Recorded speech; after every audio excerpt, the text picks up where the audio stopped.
Жалтарбас Умранды кешкі асқа шақырды. Ихсан Нишатқа келіп, қонақ келді деді. Нишат, мен ешкімді кеткен жоқпын деді. Нишат, қиындық туындады. Әділге жұмыс істеген адамдар. Не болды деді. Енді дәлелдердің бәрі Бахриде деді. Біздің тағдырымыз оның қолында деді. Бүгін ол бізге елден кетті. Біз не істеуге білмейміз. Бізге көмектес деді. Ал мен сендер менен кешірім сұрауға келген шығар деп ойладым деді Нишат. Кешірім сұраймыз терлеп отырып деді. Сен тек бізге айт, не істейміз? Сен әділдің баласысың ғой деді. Білмеймін, ойлануым керек деді Нишат оларға. Садриддин Ипекті ойлап қайғырып кафеде отырды. Бегім де жігітімен сол жерге болды. Садриддин оларға келді. Бегім оларды таныстырды. Бегім Садриддинге бізбен отырасың ба деді. Бегімнің жігіті отырмайды деп ойлаймын деді жақтырмай. Мен оған ұнамай қалған сияқтымын. Сендерді мазаламайын деді Садриддин. Сен оны қайдан танисың деп ашуланды жігіт. Бегім жарайды, ұмыт деді. Сендер мені қатты ренжіттіңдер деді Нишат оларға. Кешір бізді деді. Нишат, жалыныңдар, кешірім сұраңдар менен. Мен сендерді Бахри мен қиындықтардан құтқарамын деді. Менің үлесімді көбейтесіңдер деді. Сенің әкең жартысын алды деді олар. Нишат, жарайды, білесіңдер, есік әне деді. Тоқта, қанша деді. 75% деді. Олар біз ойланамыз деді. Өздерің қараңдар, Бахримен сөйлесіңдер деді Нишат. Жақсы, сен оны қалай істейсің деді. Уайымдамаңдар, менде бір ойым бар деді. Ихсан, сен не істейтініңді де білмеймін. Бұл тым артық емес пе деді. Ол біз енді бастап жатырмыз деді. Бахриден қалай құтыламыз деді Ихсан. Асықпа деді ол. Мен әкем сияқты ақымақ емеспін. Асықпау керек, шыдамды, сабырлы болу керек деді. Садриддинді ойла, аянышты жігіт, тіпті ол да әкесін алдап жүр деді. Ихсан, қалай алдап жүр деді. Садриддиннің баласы туған емес деді. Не деді Ихсан. Бахридің немересі басқа біреуден ба, сен қайдан білесің деді. Бір танысымнан ақпарат алдым деді. Оған сенуге болады деді. Сен Бахриге айтасың ба деді Ихсан. Ол жоқ, мен айтпаймын деді Нишат. Не істейм айт. Мен адамдар мені жақсы көргенін қалаймын деді. Жалтарбас пен Умран кешкі асқа келді. Жалтарбас Умранға, мен сізді жақсы көріп қалдым деді. Умран, сіз жүрегі кең адамсыз. Ихсан да сізді қатты жақсы көріп кетті деді. Мен де сізге кетәрі емеспін. Бірақ күйеуім келмей екеуміз бірге бола алмаймыз. Мен тіпті ажыраса да алмаймын деді. Бегімнің жігіті, біздікіне барайық, әлі ерте көңіл көтереміз деді. Бегім, мен баламды алуым керек деді. Ол бегімді жұлқылап, мен көлікке көңіл көтереміз деп жатқанда Садриддин көріп оларға қарай келді. Не болды деді оған Садриддин. Ол саған не керек деді. Садриддин оны итеріп жіберді. Бегім осақ па, оны ұрмайсың ба деді. Ол оны ұрып тастады. Сосын жүр, мен сені үйіңе апарып тастайын деді.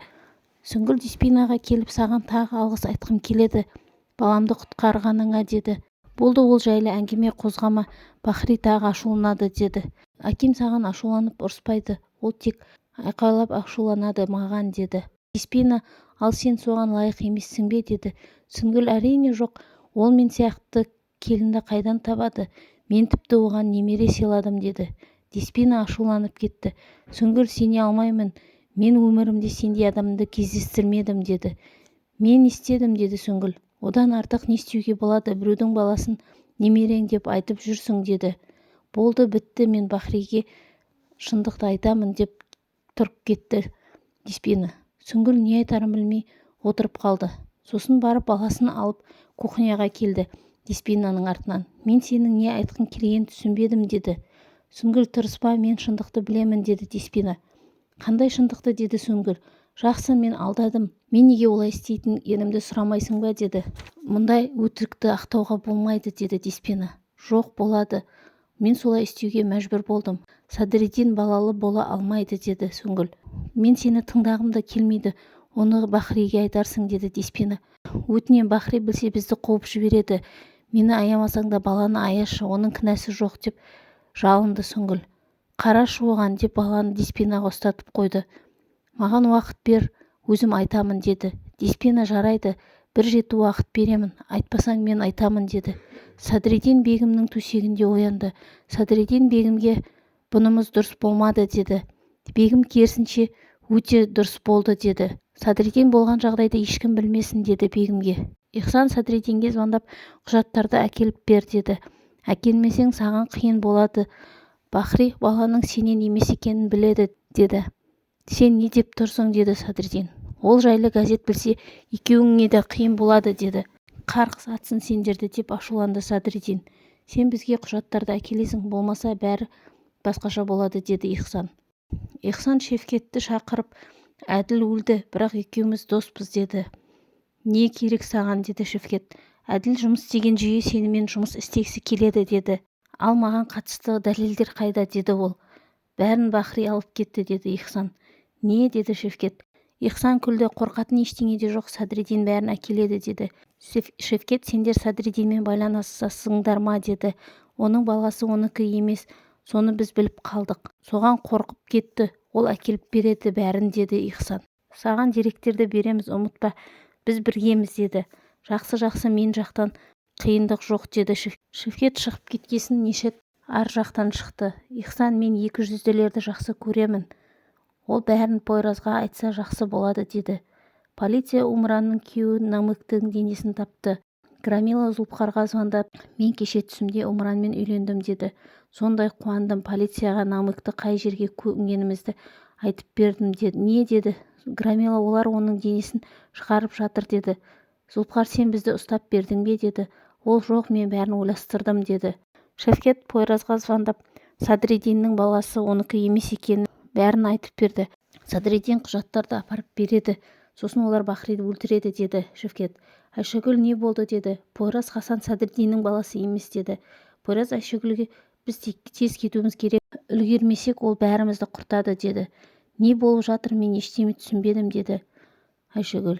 Садриддин құжаттарды іздеп жатқанда Сүңгіл келіп, Деспина бәрін білді деді. Садриддин оны асығып шығарып жіберді. Ихсан звондап, әкелесің бе құжаттарды, әлде тілші досыма звондайын ба деді. Садриддин, әкелем, маған не істесең де әкеме тиіспе деді. Әкем білсе өледі деді Айшагүл. Пойраз, олсыз шешеуіміз керек деді. Бұл Сүңгілдің ісі деді Айшагүл. Полковникті Мелахат ханым алдап, үйленеміз, той жасаймыз, үй ремонттаймыз деп кредит алғызып, ақшаны алып қашып кетті. Грамила Умранға үйленемін деп қуанып отырғанда, полиция Умранды кісен салып алып кетті. Иса Грамилаға звондап, әкем өлді, анамды полиция кетті деді. Садриддин құжаттарды тауып алып кетейін деп жатқанда Пойраз бен Айшагүл келіп оны тоқтатты. Садриддин Пойразға жолдан кет деп тұрғанда Айшагүл көліктегі құжаттарды алды. Бахри де үйден шықты. Айшагүл, не болды деді. Айшагүл құжаттарды көрсетті. Бұлар неге сенің көлігіңде деді Бахри Садриддинге. Садриддин, досыма көрсетейін деп едім деді. Пойраз, досыңның аты Ихсан ба деді. Бахри, не деді Пойразға қарап. Пойраз, ол оны Ихсанға бергісі келеді деді, әке деді. Жап аузыңды деді Садриддин. Неге алдың сен құжаттарды деді Бахри. Айшагүл, аға айт, біздер бәрін білеміз деді. Не жайлы, сендер не білесіңдер деп ашуланды Садриддин. Сүңгіл қорқып жан-жағына қарап тұрды. Бахри, Пойраз, сен айт маған, қиындықта тап болып тұрғанымды білемін. Айт деді. Әке, сен білуге тиіссің, бұл саған да қатысы бар деді. Хасан Ягмур Садриддиннің баласы емес деді Пойраз. Оның әкесі басқа, оны солмен бопсалады деді. Нишет өзімен өзі сөйлесіп отырды. Әке, сен маған қаша алмайсың дедің. Мен қаштым. Қолыңнан келмейді дедің, ал менің қолымнан келді. Сен ол менікі болмайды дедің, ол менікі болады. Мен өз қалағаныма қол жеткіземін. Айшагүл менікі болады деді. Бахри, бұл өтірік деп айт деді оларға. Сүңгіл, әке, мені тыңдаңызшы деп жатыр еді. Бахри оған айқайлап жіберді, кет үйге деп. Бұл шын ба, балам деді. Ол шын деді. Еркек бол, айт, Сүңгіл басқа біреуден туды ма? Кімнен деді. Ешкімнен, дәрігер көмектесті оған деді Садриддин. Сен бәрін басынан білесің бе деді Айшагүл. Мен саған айта алмадым деді әкесіне Садриддин. Сен немереңе қатты қуандың деді. Сен бірінші рет мені мақтадың. Мен масқара болатын едім, бәрі білгенде деді. Сол үшін айтпадым деді Садриддин. Осының бәрі сен үшін масқара емес пе деп ұрып жіберді Бахри оны. Оларды бинокльмен біреу қарап тұрды. Сүңгіл киімдерін жинап, олар мені өлтіреді деп шығайын деп жатқанда Деспина келді. Сүңгіл қайда бар деді. Өтінемін, кедергі болма деді Сүңгіл. Деспина, сен өз істегендеріңе жауап бермей кете алмайсың деді. түсін әкем мені өлтіреді деді Сүңгіл. Оны басында ойлау керек еді деді Деспина. Садриддин Пойразға дегеніңе жеттің бе деді. Сен әкеңнің жауларына бара жатырдың, олар бәрімізді құртады деді Пойраз. Сен қанша қателік жасасаң да мен сені кешірдім. Ол енді олай жасамайды деді Бахри. Не істеуім керек еді, мен шаруаларыңды басқара алмадым, немере сыйлай алмадым. Міне сенің ханзадаң, солардан күт немере, деді Садриддин Пойразды көрсетіп. Мүмкін сенің күңің саған ұл туып берер, деді Деспинаны көрсетіп. Деспина қарап тұрды. Бахри ашуланып Садриддиннің жағасынан алды. Сен қандай адамсың, кет үйден, көзіме көрінбе деді. Сенімен әлі сөйлесемін, деді Садриддин Пойразға. Мен бұны бұлай қалдырмаймын, деді. Мен әрқашан дайынмын, мекен-жайды білесің, деді Пойраз. Бахри енді менің Садриддин деген ұлым жоқ, деді. Ішке кіріп келе жатқанда Сүңгіл де шығып бара жатырды. Сен де жоғал, деді Бахри Сүңгілге. Жақсы әке деп еді, мені олай атама, деді. Баланы тастап кетесің, деді Бахри. Баланы саған бермеймін, ол бұл үйге немере болып келді, немере болып қалады, деді. Сен енді түрінде көрмейсің оның, деді. Мұндай әйелмен бірге тұрғанша әке шешем өлді деп ойласын, деді. Сүңгіл жалынамын деп жылады. Бахри баланы алып Громилаға шығарып жіберіңдер мынаны, деді. Сүңгіл Айшагүлге әкем сені тыңдайды ғой, көмектес, деді. Әзірге бар, сосын белгілі болады, деді Айшагүл. Оларды бинокльмен қарап тұрған Нишеттің адамы болды. Ол Нишетке звондап Садриддин әйелін алып кетіп қалды. Бахри Садриддинді ұрып жіберді, деді. Нишет жоспарының орындалғанына қуанып отырды. Бәрі бітті, мен де біттім, деді Сүңгіл. Сүңгіл, аузыңды жап, деді Садриддин. Ол енді маған баламды көрсетпейді деп жылады. Сен осылай болатынын білдің, деді Садриддин. Жылама, менің жыныма тиме, деді. Бахри Деспинадан Садриддин үшін келіп кешірім сұрады. Садриддин көлікті тоқтатып Сүңгілді шығарып жіберді. Сен мені осы жерге тастап кетесің бе, деді Сүңгіл. Мен баяғыда сенен құтылуым керек еді, деді Садриддин. Садриддин, мені тастама деп жалынды Сүңгіл. Садриддин тастап кетіп қалды. Полиция Омаранға соңғы рет күйеуіңізді қашан көрдіңіз, деді. 2 ай бұрын, ол бір жаққа кетіп қалған, деді Омаран. Ол звондады ма, деді. Жоқ, деді. Кетіп қалған қайдан білесіздер, деді. Хат жазды, деді Омаран. Ол хат қайда, деді тергеушілер. Лақтырып тастадым, біздің арамыз жақсы емес еді, деді Омаран. Ол сізге қатал болды ма, деді олар. Иә, деді. Оны біреулер қорқытты ма, деді. Жоқ, ол абақтыдан жақында ғана шықты, деді. Әзірге қаладан ешқайда шықпаңыз, деді олар. Деспина Бахриге маған қал демеңіз, деді. Ол Садриддиннің сөзіне қатты ренжіп қалды. Зулфухар Пойразға неге осылай бәрін айта салдың, деді. Пойраз, енді не істеуім керек еді, ол дәлелдерді алып көлікке мініп кетіп бара жатырды, деді. Жібере салуым керек пе еді, деді. Өз уақыты бар, сөйлесу керек еді ғой, деді. Ол мені тыңдайды ма, деді Пойраз. Громила Омаранға келді. Омаран Намикті өлтірді, деді. Омаранға Сүңгіл звондап, әкем Хасан Ягумур жайлы біліп қалды.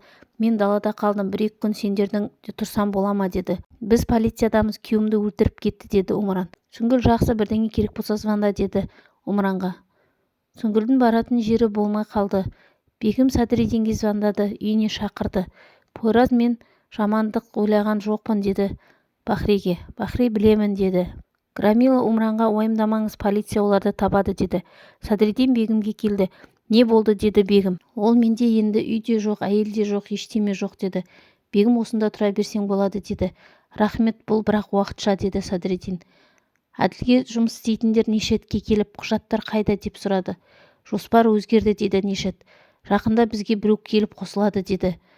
Кім, деді олар. Бахридің баласы Садриддин, деді. Синан келді. Садриддинді көріп, мынау Айшагүлдің ағасы емес пе, не істеп жүр мұнда, деді. Бегім, Синан дөрекі сөйлеме, ол маған қонаққа келді, деді. Садриддин бізге қосылмайды, деді олар. Нишет қосылады, деді.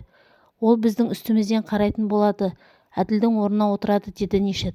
Бұл мүмкін емес, деді олар. Бахри баласына қарсы, баласы Бахриге қарсы, деді.